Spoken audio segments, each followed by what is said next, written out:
Hi everyone, it's Sarah from Tombale again. Today's video is going to be another bowl, but there are some pretty big differences here, mainly being that this bowl is going to be quite a bit bigger, quite a bit deeper, and also I'm using the stump kit. So need for this bowl, you want to have your flat chisels, get a good assortment of sizes. Actually, if you receive the 19mm chisel, you might want to go ahead and use that because there'll be quite a bit of bulking to do later on. Gouge chisel, mallet, both the hacksaw and the coping saw, and yeah, just a marker.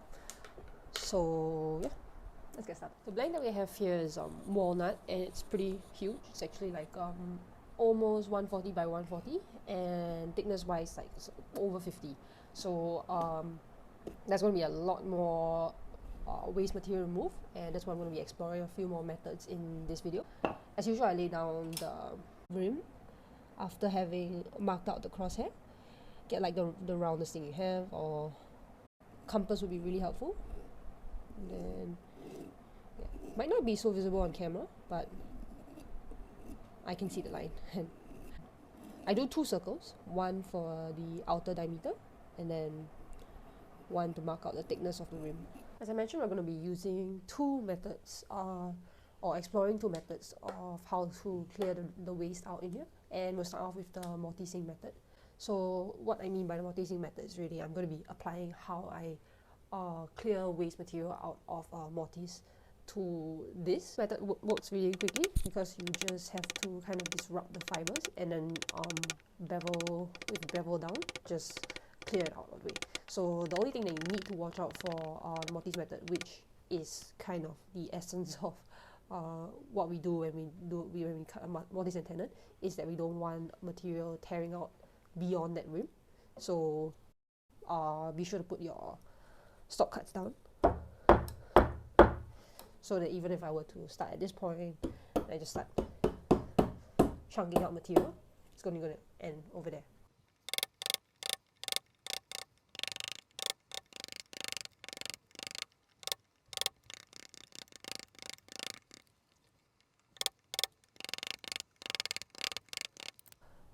But of course, using a hand drill will be much faster.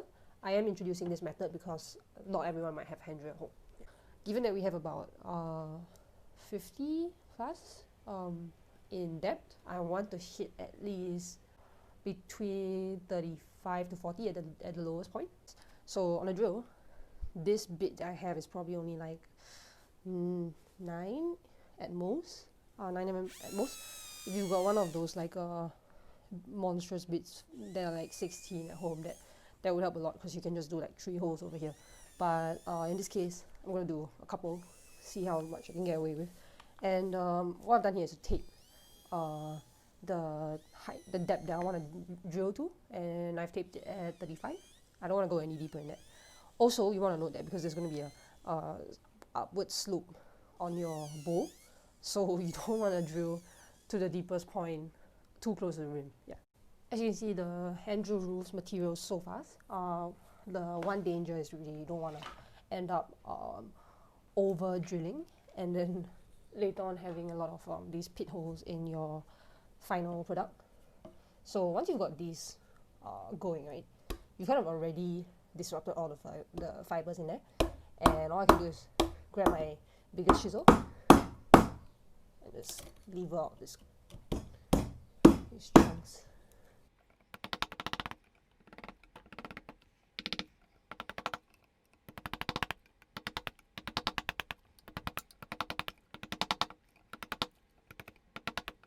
And because so much of the fibers were already disrupted when we drilled the holes, now it's kind of all flaking out much quicker.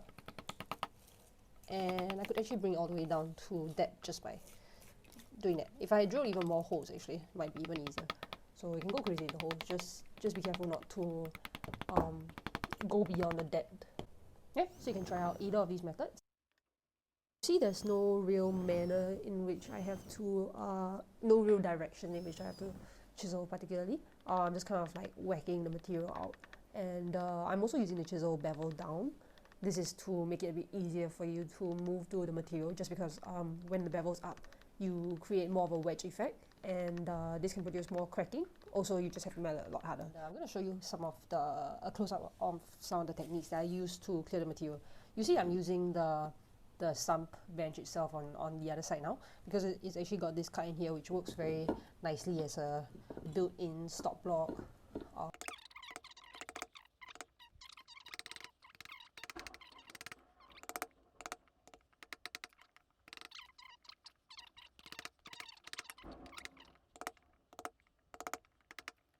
At this point, you can also start experimenting with your gouge chisel. Again, gouge chisel, I would not recommend for you to clear out this entire waste purely with it, but it does help to set down the rim at about this point.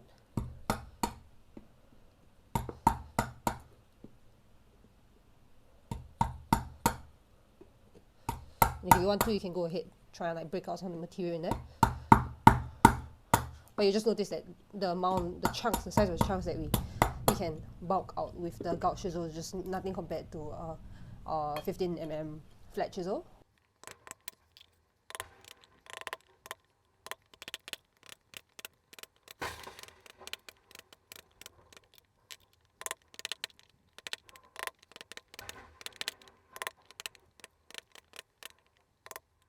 So you just want to get something flat that sits on the two ends. Grab like a pen or a marker or something, just drop it down. Use your finger to mark out on the pen where that depth is. Then we're going to push everything to the edge. So you can clearly see that the method where I'm just chunking everything out with the flat chisel is really pretty fast and efficient. It does produce a very messy inside, but that's what the gouge chisel is for at the end when we clean it up. Yeah.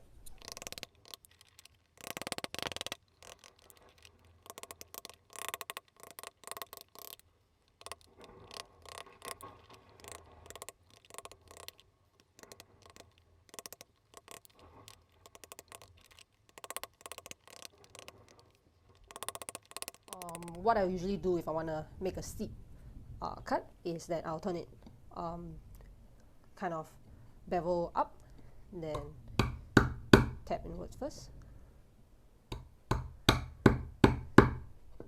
Then once I've got that going, turn the bevel over.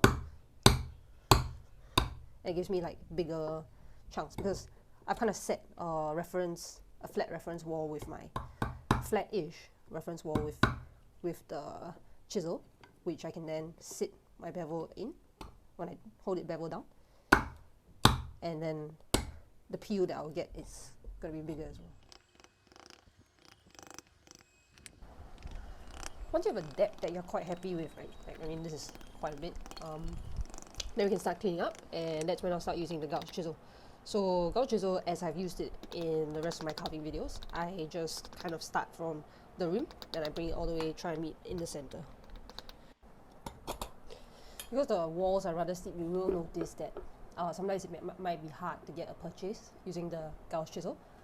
In such a situation, what you can do is to knock down any bumps that you have there that the gouge chisel is slipping on.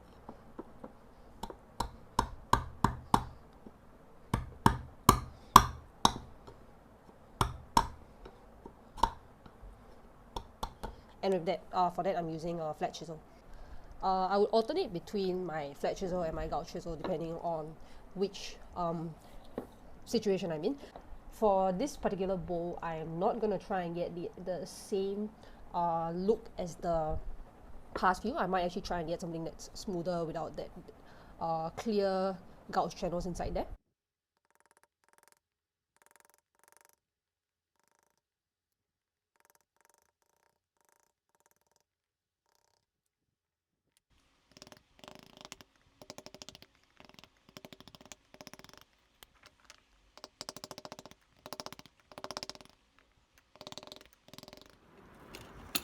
As I didn't want to go for the same carve finish as I have in my previous bowl, what I'm going to be doing is actually horizontally pairing as well.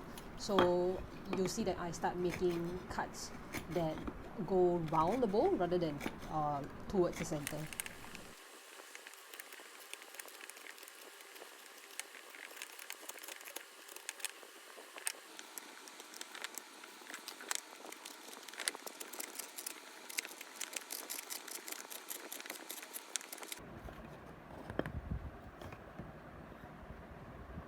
So you see that I've made a marking on the corner. Basically what I'm going to do is to grab the hacksaw and use it to cut off the I'll bulk down the 4 corners first. Do note that I did modify my stump slightly. You'll notice that the blank is very thick and actually would not fit into the slot cut that comes with the mini stump. So I've actually used my chisel to shape it down to something that I could wedge the blank in.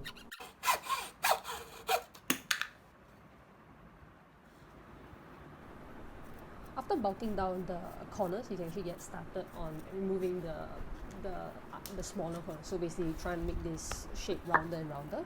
And how I do that is that I chop down the corners of the bowl, so you bring it closer to that round shape that you've drawn out at the top.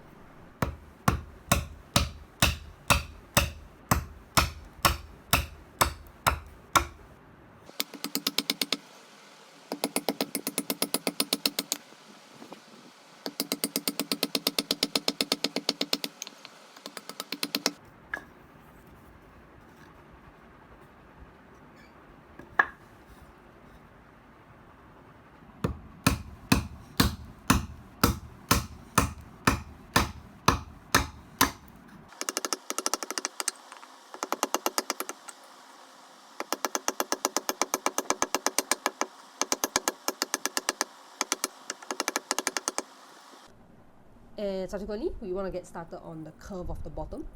So how we do this is that we start using the hacksaw or the chopping saw to cut out the corners.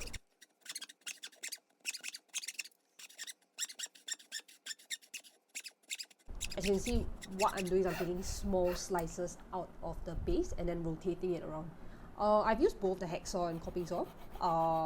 Honestly, you just use whichever you're more comfortable with. So when I'm chopping out the material to clean the curve up at the bottom, basically trying to match the inside curve on the outside, I hold fast it down or I butt it against the raised edge on the stump. So basically that shoulder on the stump, I use it as a stop block.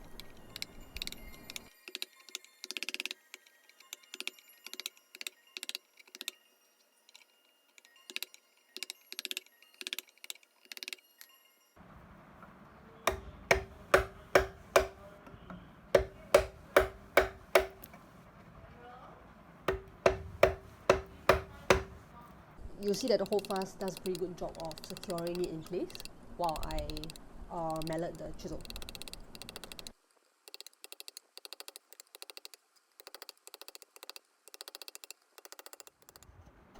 As for pairing, I just butt it against the stump shoulder, and there's also a dowel which allows me to kind of lock it in place on 2 sides.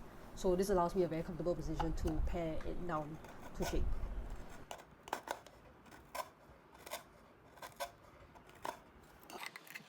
Pairing, of course, I will use it for the much finer adjustment, kind of like the finishing touch on the bowl.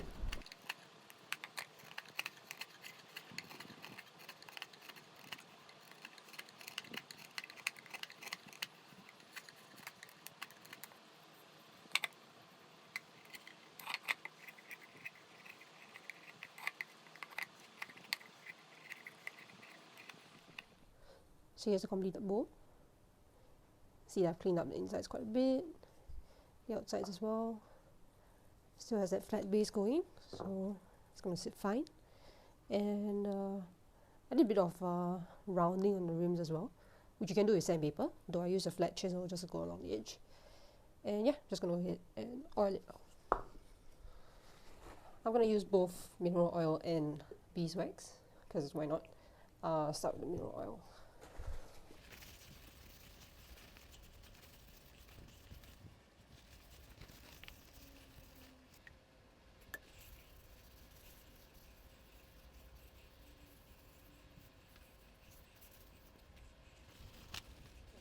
So we did explore quite a few new techniques in this video about how to remove waste. So that could allow us to start creating much bigger and deeper bowls.